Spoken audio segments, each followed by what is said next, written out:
সময় যত কম পড়ার টাইম তত বেশি, রেজাল্ট যত খারাপ পড়ার টাইম তত বেশি, চান্স পাওয়ার সম্ভাবনা যত কম পড়ার টাইম তত বেশি, স্বপ্ন যত বড় পড়ার টাইম তত বেশি। তোমার যদি আজকে খারাপ রেজাল্ট থাকে, আমি প্রত্যেকটা খারাপ রেজাল্ট করা, লাইফে ডাউনফল হওয়া, লাইফে মাটির নিচে ঢুকে যাওয়া প্রত্যেকটা মানুষকে বলবো, তোমাকে আল্লাহ একটা ক্ষমতা দিয়েছে। তুমি human being, you have the power of revenge and hate and anger. তিনটা কঠিন feelings, there is no love, no passion, no inspiration. তিনটা pure straight out of hell feelings. এই তিনটাকে কাজে লাগাও।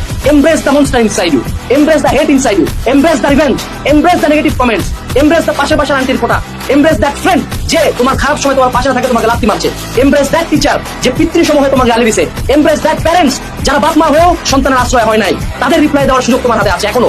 You have around 40 to 60 days in your hand। এই 40 থেকে 60 দিন কানতে পারো প্রতিদিন, অনলাইনে আসে প্রতিদিন সরকারকে গালি দিতে পারো, অনলাইনে আসে প্রতিদিন আমাকে গালি দিতে পারো, এবং তোমাদেরকে যে সকল ভাইয়ারা নিয়ে মজা নিচ্ছে তাদের কমেন্ট সেকশনে যা যুদ্ধ লাগাই দিতে পারো যে ভাই এত বিপদে আছে আবার মজা নিচ্ছেন কেন। অথবা তুমি একটা জিনিস চুজ করতে পারো, আজকে থেকে সোশ্যাল মিডিয়া অফ, আজকে থেকে লাইভের প্রত্যেকটা এনার্জি ড্রেনিং অ্যাক্টিভিটি অফ, আজকে থেকে প্রত্যেকটা নেগেটিভ মানুষ বাদ, আজকে থেকে আনাস, রহিম, করিম, জরিনা, ফাতেমা যে আছে ও কাম ব্যাক দিবে। আজকে থেকে শুধুমাত্র আলকেমস্টাইন অ্যাপে ঢুকে একটা ক্লাস করবে। আজকে থেকে ও একটা বই পড়ার জন্য 1 ঘন্টা 2 ঘন্টা টাইম দিবে না, একদিনে শেষ হবে, 4 দিন না, একদিনে একটা বই শেষ হবে। পারবা না? পারবা। মনে রাখবা, তোমার ভিতরে নেগেটিভ ফিলিংস কে এমব্রেস করবে ভাই। এত পজিটিভ অনেক দেখলা, become negative, become vengeanceful, revenge, pure revenge. যে এবার খেলা দেখাবো ভাইয়া, এবার আইডিয়া কিভাবে প্রথম স্ট্যাটাস করবে চান্স পাইছি। তোমরা বলতে